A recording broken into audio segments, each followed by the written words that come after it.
Срок отбытия наказания Яковлева 28 мая 2015 года.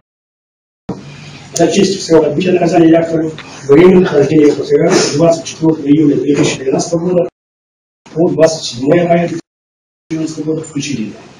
Признать Габышева Ивана Дмитриевича виновным в совершении преступления преступом в части 2 за свою уголовную функцию назначенной и лишения свободы сроком на 1 год.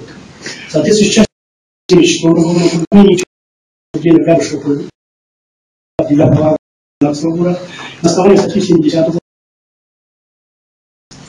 путем частичного присоединения ему к части наказания по предыдущему договору окончательно назначить Габышеву 2 года, 6 месяцев лишения свободы с отбыванием наказания или своим накануне общего дела.